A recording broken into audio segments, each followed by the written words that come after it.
क्योंकि हंदवाड़ा से इस वक्त की एक और खबर सामने आ रही है, जहां पर जो पिछले कई दिनों से, पिछले 2-3 दिनों से जहां पर वुकला सरापा एहतिजाज थे और एसीडी के खिलाफ एहतिजाजी महाज खोल दिया गया था, उसमें पेशरफ्त हुई है और डिप्टी कमिश्नर की मुदाखलत के बाद अब ये एहतिजाज खत्म हो गया है। तकरीबन 46 घंटे तक भूख हड़ताल चली है। बार एसोसिएशन के सदर की क़यादत में यह हड़ताल चल रही थी और 46 घंटे बाद बार एसोसिएशन हंदवाड़ा की तरफ से एक बार फिर एडीसी के खिलाफ जो हड़ताल शुरू की गई थी वो खत्म करने का ऐलान कर दिया है। एडीसी हंदवाड़ा की तरफ से भी कुछ बताया जाता है कि इंतजामी उमूर चलाने वाले अफसरान की तरफ से जो कुछ कोताहियां बरती जा रही थी उसके खिलाफ एहतिजाज किया जा रहा था और आपसी मीटिंग के बाद इत्तेफाक इस बात पर हुआ कि दोनों तरफ से अब जो एक दूसरे पर इल्जामात का सिलसिला वो खत्म करके बार एसोसिएशन भी अपना काम जारी रखे और एडीसी के दफ्तर में भी काम चले। दो तरह के इल्जामात, एक तो एडीसी हंदवाड़ा पर बदसलूकी का इल्जाम था जिसमें डिप्टी कमिश्नर इमामदीन ने खुद मुदाखलत की और दूसरा इल्जाम यह था कि कुपवारा के अंदर जितने भी पेंडिंग केसेस हैं, दर्जनों ऐसी फाइलें हैं जो एडीसी के दफ्तर में हैं लेकिन केसेस ज़ेर इल्तवा हैं, उनमें कोई संजीदगी का मुजाहिरा एडीसी या उनके बाकी अफसरान उनके निचले स्तर पर जो काम कर रहे हैं उनकी तरफ से नहीं किया जा रहा है। इन सारे इल्जामात को एक तरफ रखते हुए मीटिंग के बाद इस बात पर बिलाखिर इत्तफाक हो गया है कि कामकाज एक बार फिर मामूल के मुताबिक चलेगा। यानी 46 घंटे तक लगातार जो था वो भूख हड़ताल चलाई जा रही थी बार एसोसिएशन हंदवाड़ा की तरफ से, और जो उनके सदर है बार एसोसिएशन हंदवाड़ा के एडवोकेट गुलाम नबी काबू और उनके वकला जो थे वो लगातार एसीडी के खिलाफ जो थे वो एहतिजाजी धरने पर थे, जिसके बाद अब ये बड़ा फैसला लिया गया है रात देर गए मीटिंग के बाद कि धरने को ख़त्म कर दिया जाएगा। लेकिन ज़राए के मुताबिक ये धरना फिलहाल 10 दिन के लिए मौखर कर दिया गया है और जो बुनियादी मामले हैं इसमें कहा गया कि 10 दिन के अंदर अंदर मामलों को जो है वो अरसर नौ देखा जाएगा और मामलों को शफाफ तरीके से आगे बढ़ाने की कोशिश भी की जाएगी। एक तरफ से ये खबर आ रही है और दूसरी तरफ से जो मज़कूरा अफसर है जिसके खिलाफ वुकला सरापा एहतिजाज थे, उस मज़कूरा अफसर यानी एडीसी ने भी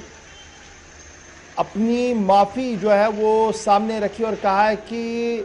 अगर इस तरीके से कोई मामला पेश आया है जिसकी वजह से ये तातुल पैदा हुआ था उसके लिए वो माजरत ख्वाह भी है। क्या कुछ वुकला कह रहे हैं ज़रा फटाफट से आप सुन लीजिए, क्योंकि बड़ी अहम बात है।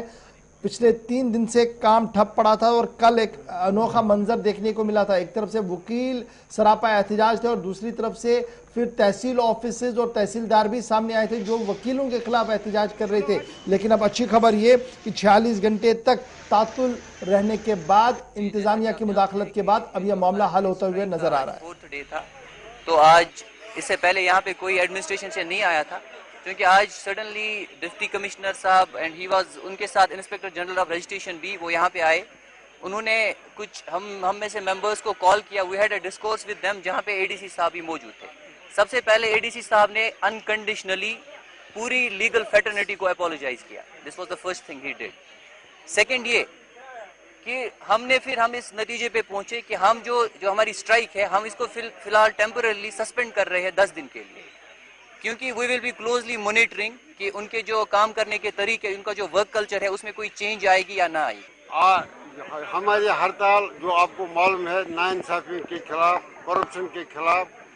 और एडीसी हंदवाड़ा की ज्यादतियों के खिलाफ थी। Government of Jammu and Kashmir UT ने बहुत अच्छी तरह से इसको समझा था। आज मुझे चटर्जी साहब का जो एडमिनिस्ट्रेटिव जज है यहाँ पर, उनका फ़ोन आया। सेशन जज साहब कुपवारा, जो प्रिंसिपल सेशन जज कुपवारा, उन्होंने डी साहब को बुलाया था, रजिस्ट्रार को बुलाया था। फिर ये लोग इधर आ गए,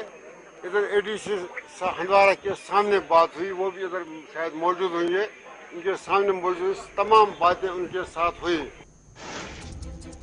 चलिए, हंदवाड़ा बार एसोसिएशन की हड़ताल बिलाखिर खत्म हो गई है और तकरीबन 46 घंटों तक यह हड़ताल चली। मामलात हल होंगे या नहीं 9 से 10 दिन देखा जाएगा, चीजें मॉनिटर की जाएंगी, काम करने का तरीका इंतजामिया का बदलता है या नहीं, और उसके बाद हो सकता है कि दोबारा हड़ताल इसी तरह की फिर एडीसी दफ्तर के बाहर देखने को मिली। लेकिन फिलहाल इंतजामिया की कोशिशों से एक बार भी जो 3-4 दिनों से कोशिशें डिप्टी कमिश्नर की चल रही थी वो नतीजा उनका आज सामने आ गया।